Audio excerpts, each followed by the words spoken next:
Good evening and welcome back to Prime of Midlife.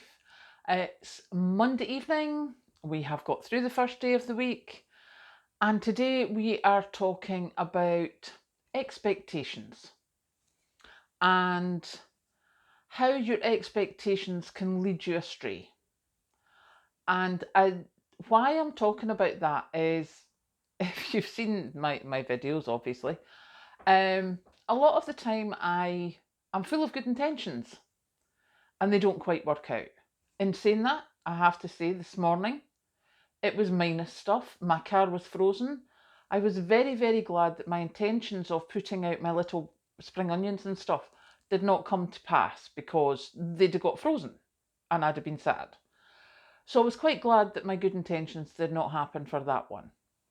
However, especially I've noticed myself, especially if you watch a lot of YouTube videos or you're speaking to people or just where you stay and who's around you, your expectations of what you should be able to do can be quite debilitating. And I didn't actually realise it until just a few years ago. Um, as I've said previously, I am in a house that is a housing association house. I have a mortgage. Um, Obviously, it's just me. I chose to be a single parent. As far as I was concerned, he was not treating my baby as the most special person in the whole world that she should be. So I decided to go alone with my parents' help, and we managed that. But what I realised a few years later is I kept comparing our life. And what I caught myself doing a wee while ago was comparing again, going, goodness, that person, she was younger than me at school, or he was younger than me at school, and they're, you know, got the house sorted, they're in the big cars, they're in this, they're in that. And I'm like, why am I still struggling? Because there's two wages coming into that family, maybe, Karen. You think that's maybe not got quite a lot to do with it, that 20 years of double what your income is has maybe got something to do with the way that they're able to live their life. I'm like, oh yeah. So actually, I'm not doing that bad.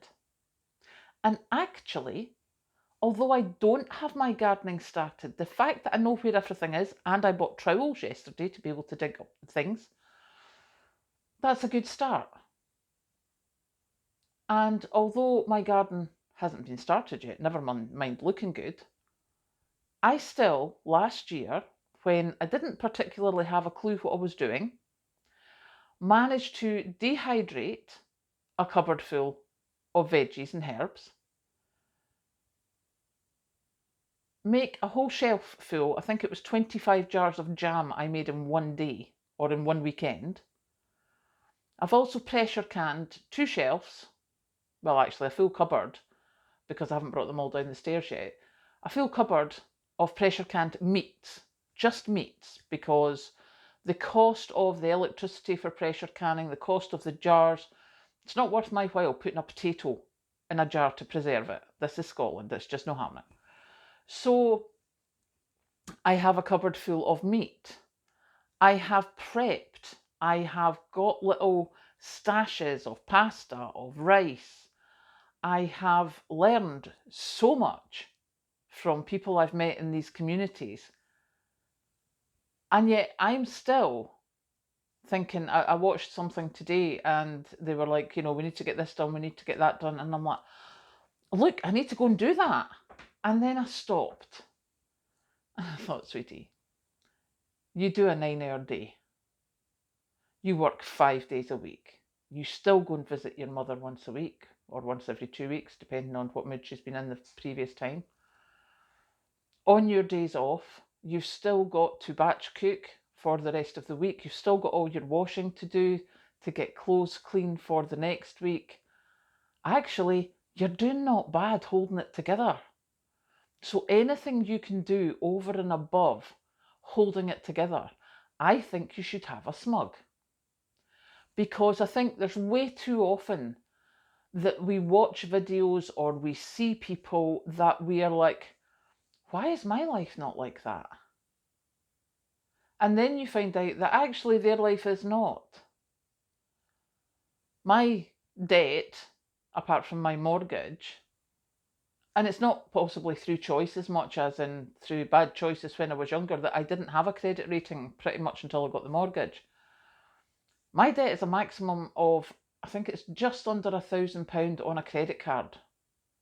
That's it. I do not have finance for my car. I don't have finance for furniture. I don't have finance for anything. And yet I'm looking at people going, oh my goodness, how can they afford to be driving about in that Rangy? They, kudos to them, they've done very well. Watch how long the Rangy lasts if they lose their job. Or watch how long the Rangy lasts if the interest rates go up again for their mortgage. So actually, my life isn't nearly as bad as I thought it was. I am not nearly as poor as I thought I was. I mean, don't get me wrong, I'm still poor. But there's a lot of things I do not have hanging over my head that a lot of other people do. So that can just go out the window. Done with that now. Do you know, actually, my life is really quite good. Thank you very much. And then when I'm thinking, oh, why have I not got the garden done? Why have I not done more jam? Why have I not done more meals and canned meals and stuff? Because you work full time and you look after your family, etc., etc. So get over yourself. Do not try and knock yourself into the ground. Doesn't always work when I tell myself that, but we're going with it. So for anyone out there who's watching this video, if you have managed to put away a couple of packets of pasta and a couple of tins, well done. If you have managed to plant your spring onions or stick them in a glass jar so that you can chop the green bits off again, well done. If you have managed to put your bubble wrap on your windows through winter, well done. Anything you have done in addition to the daily grind of looking after yourself or you and yours, that is a bonus, and that is a bonus that we should be proud of. So chin up, people. We are doing really well. And yes, we can't all be homesteaders. We can't all be able to do the gardens. We can't all be off all day or retired or, do whatever. But everything that we can do, take a wee smug. Because everything that we have done has been above and beyond. And we deserve to acknowledge that. And we deserve to be able to sit back and go, do you know something? I've actually done that. And I'm standing here looking at my wee pots on my windowsill with my spring onions that I did not put out to get killed by the frost last night, and they're not going out tonight either. In fact, I don't think I'm putting them out this week at all. So yes, that's my thought for today. And I had songs going through my head, and the songs are, I am what I am. This is me, get over it. And the other one is This Is My Life, which I don't think is a song, but I think it's a line of a song. And my go-to for when I'm absolutely really struggling is, if you've seen the movie Burlesque, Cher, You Haven't Seen the Last of Me. That is my go-to, get up off your knees and come back out fighting. I remember when Dad was first ill, I think I had that on a loop for about half an hour as I was driving up to Mum and Dad's, because I was in bits. And I started with it quiet, and by the time I got up to Mum and Dad's house, I was yelling this song out. I was ready for anything. So find your mojo, do your thing, but above all, congratulate yourself. Admit when you've done a thing. And also when you're looking at other people, remember and just ask the question. Unless their circumstances are exactly the same, remember and check. If you're a single person raising kids or looking after older people, the person you're comparing yourself to might have 2 really good wages coming in with no kids. You can't compare yourself to that. You compare yourself to you. What plans did you have? What plans did you make? If you're anything like me, you probably had 10 or 15 things you wanted to get done this weekend.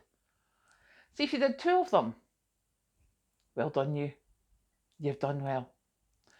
So yeah, I'm having a positive day today, and I wrote down remember I said I was going to write down my spendy things for what I've been eating. So Monday the 3rd of April, I had 2 crumpets, which was 12 pence. I had a banana, which was 16 pence. So that was breakfast and mid-morning snack. I didn't have my normal chocolate biscuits in the office because, as I said to Mandy, it's like, I can't write this down because people will know how many chocolate biscuits I eat. So I didn't have any chocolate biscuits in the morning. Then I came home and I had a chicken mayo and sweet corn sandwich. Now, it cost a bit more because I forgot to save the other half of the tin of sweet corn to go in tuna, because that was the intention, was to do tuna sweet corn mayonnaise.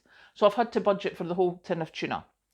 So my sweet corn was 85 pence, my bread was 20 pence, my chicken was 53 because I just worked that out with the, if that was a whole chicken and I get 10 sandwiches out of it. My mayo 20 pence. So my chicken sweet corn mayo sandwich was £1.78. And tonight's dinner was from the slow cookers. If you remember, I did a thing with chicken and I had all 3 slow cookers going with different flavoured sauces. So the Spanish chicken, so I worked that out. The jar was whatever it was, and I got 3 portions out each slow cooker. So the sauce was 59 pence. The chicken again, 53 pence. The veg, most of it was dehydrated. Now, you know that I bought all that stuff pre-prepared when it was reduced. So veg 20 pence. And the rice was, I actually looked it up, it was a bag of microwave rice from Asda, which is 50 pence. So my total eatings for today is £3.88. I don't guarantee I'm not going to eat chocolate biscuits later tonight, because I might, but £3.88. So it's under £4, probably budget for under a fiver. But that's losing half a can of sweet corn as well. So £3.88 is not bad. I don't feel that's bad. Once you start looking at it at £5, I'm not sure I can do something with that. But remember inflation. So the way my brain's holding information, I need to get new prices in there and see what's working. So off I shall go and get a wee cup of tea. And I will catch you later.